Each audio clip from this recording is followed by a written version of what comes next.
2012년 이외의 산업기사 기출문제입니다. 자, 최대값, 최소값 문제가 출제가 됐네요. 자, 문제를 보면 10개의 서로 다른 정수값을 A배열에 입력받아서 가장 높은 점수, 최대값과 가장 낮은 점수, 최소값을 제외한 8개 정수값의 평균을 구하는 알고리즘이에요. 자, 일단 배열은 1번지부터 시작된다라고 했고요. 자, 순서도 보면 굉장히 복잡한 순서도 같지만, 자, 일단 첫 부분은, 자, 이 부분은 데이터 10개를 A배열에 입력받는 부분이에요. 자, 분석을 해보면 B라고 하는 변수의 초이값을 0을 줬어요. B라고 하는 변수의 초이값을 0을 줬고, 자, 그 다음에 곧바로 B는 B 플러스 1을 했습니다. B를 1 증가시켰고요. 자, 그리고 A배열에 B번지 값을 입력받는 입력문이 먼저 나왔어요. 그리고 나서 분기문이 나왔습니다. 자, 따라서 이 형태는 정확히 선증가의 형태가 되는 거죠. 자, 왜냐하면 0에서 B값이 1이 되고 1번지 값을 입력받고 나서 분기문으로 오죠. 다시 돌아오면 B값이 2가 되고 2번지 값을 입력받고 분기문으로 오죠. 자, 따라서 이건 분명히 기본적으로 선증가예요. 자, 따라서 기본형으로 보자면 10개의 데이터를 입력받을 때 B를 10과 비교한다면, 자, 기본 형태가 B가 10보다 작으냐죠. 자, B가 10보다 작으냐라고 해서 yes일 때 여기로 돌려주면 됩니다. 자, 따라서 yes일 때 돌아가고 no가 되면 반복을 탈출하게 하는 거죠. 자, 다시 말하면 B값이 최종적으로 10이 될 때 탈출을 하는 겁니다. 그런데 여기 보면 yes와 no 방향이 바뀌었어요. 자, 따라서 yes, no 방향을 바꾸니까, 자, B를 10과 비교할 때 작으냐라고 했는데 뒤집어 버리면 크거나 같으냐가 되는 거죠. 자, 따라서 크거나 같으냐라고 해서 no이면 돌려주고 yes가 되면 나가는 겁니다. 다시 말하면 B값이 10이 될 때 나온다는 이야기예요. 자, 따라서 이 형태는 정확히 선증가의 형태입니다. 자, 우리 어떤 순서들을 보면은, 자, 이러한 똑같은 형태지만 데이터를 입력받는 이 부분이 여기로 오는 경우가 있어요. 자, 그럼 달라지는 거예요. 자, 우리 분기문에서 물은 다음에 여기서 입력을 받는 거니까 이건 후증가 형태지만, 자, 지금은 어때요? B를 먼저 증가시키고 1이 된 다음에 1번지에 입력을 받고 나서 분기문으로 오죠. 자, 그 다음에 돌아와서 2가 되고 2번지 값 입력 받고 분기문으로 오죠. 따라서 여기서 10이 됐을 때 10번지 값을 입력받고 분기문으로 오기 때문에, 자, B값이 10이 되면 나가야 됩니다. 자, 따라서 정확히 선증가 형태라는 거 꼼꼼히 보시고요. 자, F값을 1 초이값을 준 다음에, 자, 이 부분을 보면 C변수와 D변수와 E변수의 A배열의 F번지, 다시 말하면 F는 1이니까 1번지 값을 초기값으로 다 받았죠. 자, 그러면 왜 전부 1번지를 초기값을 받았느냐? 우리 초기값 원리를 아시면 이해하실 수 있을 거예요. 자, 예를 들어서 4, 8, 7 이런 식으로 점수가 입력되어 있다면 C라고 하는 변수에도 1번지 값 4를 받고요. D라는 변수에도, 자, D라는 변수에도 1번지 값 4를 받고 E라는 변수에도 1번지 값 4를 저장하는 겁니다. 자, 그러면 이제 비교는 어디부터 시작하면 될까요? 그렇죠. 2번지부터 비교를 시작하면 되는 거예요. 자, 이게 최대값, 최소값의 원리입니다. 물론 최대값, 최소값을 구할 때는, 자, 최대값 예를 들어서 맥스 변수라면 굉장히 작은 값을 초기값으로 주고, 미니멈 변수에는 굉장히 큰 값을 초기값으로 줘서 비교를 하는 경우도 있지만, 어차피 이렇게 해서 돌려주게 되면은 1번지 값이 맥스 변수나 미니멈 변수로 오기 때문에 아예 그냥 1번지 값을 저장해 놓고 처리하면 된다라고 했던 거 기억나시죠? 자, 따라서 이런 상태가 되는 거예요. 그러면, 자, 여기로 왔을 때, 자, 10과 비교합니다. 자, 10과 비교해서 크거나 같으냐? 그러면 나가죠. 하지만 10이 될 때 나가라는 소리예요. 다시 말하면 지금 10개의 데이터, 1번지부터 10번지까지의 데이터를 처리해야 되니까, 자, 그래서 10과 비교하는 겁니다. 그러면 1번지부터 10번지까지 A배열의 첨자 변수를 쓰인 게 뭐예요? 여기 있죠. F. 자, 따라서 1번 정답 F가 되겠죠? 자, F값이 10보다 크거나 같으냐? 자, 지금 F는 1이니까 no가 돼서 1이로 오죠? 그럼 여기서 F값이 2가 됩니다. 그리고 계속 반복되면 3이 되고 4가 되고 5가 되고 계속 돌아가겠죠? 됐나요? 자, 따라서 여기서 10이 되면 10번지 값을 처리하고 옵니다. 따라서 10이 되면 나가야 되겠죠.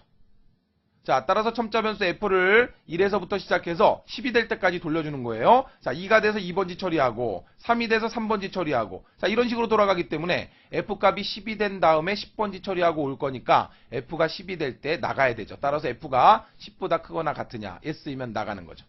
자, 1번 정답 찾았고요. 그 다음 3번 정답이 뭔지 잘 모르겠어요. 지금 우리가 구하고자 하는 문제가 뭔지 다시 한번 생각을 해보면, 이 배열 공간에서 최대값 구하고 최소값을 구해서 최대값과 최소값을 제외한 나머지 8개 점수의 평균을 구하는 겁니다. 그러면 최대값 구하는 부분과 최소값 구하는 부분이 있겠죠. 자, 그러면 순서대로 가만히 봤더니 아하, 이 부분이 뭔가 최대값이나 최소값을 구하는 부분들이겠구나. 이걸 우리가 생각할 수 있죠. 자, 그리고 분기문을 한번 봤더니 A배열의 F번지 값이 C보다 더 작으냐. 여기서는 A배열의 F번지 값이 더 크냐를 물었어요. 그래서 yes가 되면 그때 A배열의 F번지 값을 D로 옮기랍니다. 그러면 A배열의 F번지 값을 뭐랑 비교해야 될까요? 그렇죠. D랑 비교해야 되죠. A배열의 F번지 값이, 자, 예를 들어 F번지가 지금 8입니다. 자, A배열의 F는 2예요. 자, 2번지 값 8이에요. 요 놈을 D하고 비교해서, 자, A배열의 F번지 값이 더 크면, 지금 8이 더 크죠?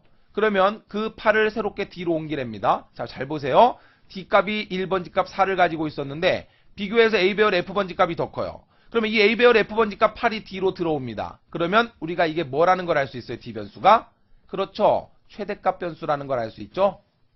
계속 큰 값이 옮겨오잖아요.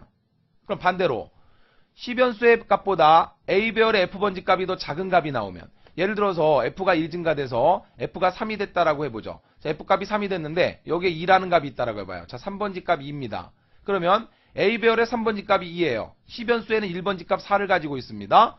자, 근데 A배열 F번지 값 2가 더 작죠. 더 작은 값이 나오면, 그러면 그때 그 더 작은 값을, 다시 말하면 그때의 A배열의 F번지 값이죠. 자, 그때 더 작은 값 바로 이 값입니다. 이 값이 바로 A배열의 F번지 3번지 값이죠. 자, 따라서 A배열의 F번지 값을 새로운 C값으로 옮겨라. 그럼 이게 뭐예요? 아하, 자, C값의 작은 값 2가 1위로 옮겨옵니다. 그러면 C 변수가 뭐라는 걸 알 수 있어요? 미니멈 변수라는 걸 알 수 있죠. 이런 식으로 해서 2번지부터 10번지까지 계속 돌려주면서 비교를 하면은 더 작은 값이 더 큰 값이 나왔을 때 그 큰 값이 D변수로 옮겨가면 D변수에는 최대값이 저장될 거고요. 자, 배열 공간에 더 작은 값이 있다면 그 더 작은 값을 C변수로 옮기면 C변수에는 최소값이 저장되게 될 겁니다. 그러면 자, 우리가 여기로 돌아왔을 때 이는 하고 불었어요. 자, 그 다음에 여기를 봤더니 S는 2를 8로 나누라고 했습니다. 자, 그러면 이 변수를 보니까, 자, 아까 우리 이 변수에도 1번지 값 4를 저장했죠. 근데 여기서 지금 이걸 구하는 부분이 뭐예요, 지금? 최대값, 최소값을 뺀 나머지 8개의 평균 점수를 구하는 부분이 이 부분인데, 자, 이 변수 값을 8로 나누었어요. 그렇다면 이 변수 값에는 합계가 저장되는 썸의 역할을 수행하는 거죠. 됐나요? 그러면 이 변수에, 자, 이 배열에 A배열의 이 값들이 2번지 값부터, 자, 1번지는 넣어놨으니까, 자, 2번지 값 8이 누적돼서 12가 돼야 되고, 그 다음에 또 2가 누적돼서 14가 돼야 되고, 계속 이 A배열의 값들이 누적되면서 2번지로 누적이 돼야 되죠. 그래서 모든 데이터의 합계가 저장돼야 되겠죠. 그 부분이 없죠. 어디에 있을까요? 그렇죠. 3번이죠. 3번을 뭐로 해야 됩니까? 이 변수는 이 변수 값 자신에다가 누적합니다. 뭐를? A배열의 F번지 값을 누적해라. 자, 이해되시나요? 자, 따라서 이 변수에는 1번지 값을 미리 저장해놓고, 초기값으로 저장해놓고, 2번지부터 A배열의 F번지 값이 계속 누적이 됩니다. 그러면 이 변수에는 1번지부터 10번지까지의 합계가 누적돼서 기억될 거예요. 자, 여기서 F가 10이 될 때 나오면 이 변수 값에는 10개의 데이터 합계가 모두 저장되어 있습니다. 그런데 우리는 최대값과 최소값을 뺀 나머지 8개 점수의 합계입니다. 따라서 여기서는 최대값, 최소값을 빼줘야 되겠죠. 따라서 이 변수에는 모든 10개 점수가 합계가 기억되어 있기 때문에 빼줘야 됩니다. 뭐를? 최대값과 최소값을 합한 값을 빼야 되겠죠. 됐나요? 자, 최대값. 여기서 더 작은 값이 나오면 옮겼으니까 C는 최소값이죠. 자, 따라서 최소값하고, 그 다음 더 큰 값이 배열 공간에 있으면 그 값을 D로 옮겼으니까 D 변수엔 최대값이 저장되어 있죠. 자, 따라서 최대값과 최소값을 더해서 그걸 이 변수에서 빼버리게 되면 이 변수에는 1번지부터 10번지까지의 데이터가 저장되어 있을 거니까 최대값, 최소값이 빠지면 8개, 최대값, 최소값을 제외한 8개 점수의 합계가 저장되게 되죠. 따라서 8로 나눠주게 되면 8개 점수의 평균 점수가 S에 저장됩니다. 따라서 S를 출력해라. 전체적으로 순서도 돌아가는 게 보이시나요? 자, 따라서 정답 확인해 보면 1번 F가 되겠죠? 자, 그 다음에 5번은 D가 될 겁니다. 자, 따라서 C보다 더 작은 값 나오면 그때 AF 번지를 C로 옮겨야 되겠죠. 자, 그리고 이제 3번 정답을 찾아보면 2라는 변수에 A 배열의 F 번지 값을 누적을 하죠. 그래서 계속 돌려주면 이 변수에는 10개 점수 합계가 저장될 거예요. 그 중에 최대값, 최소값을 빼야 되니까 자, 2에서 자, C 플러스 D의 값, 다시 말하면 최소값과 최대값을 합한 그 값을 빼버리면 최대값, 최소값을 제외한 8개 점수 합계가 이 변수에 저장될 겁니다. 따라서 이 변수를 8로 나눠주게 되면 자, 최대값과 최소값을 제외한 나머지 8개 점수의 합계가 S변수에 구해지게 된다는 원리예요. 자, 최대값, 최소값을 구하는 기본적인 원리 중에서 1번지 값을 초기값으로 넣고 2번지부터 비교를 시작하면 된다는 그러한 원리를 이용한 순서도입니다. 전체적으로 순서도 분석해 보시고 디버깅해 보시면서 완벽하게 순서도 이해하시기 바랍니다. 어떻게 변형되어 출제되어도 맞출 수 있도록 준비하시길 바라요. 자, 수고 많이 하셨습니다.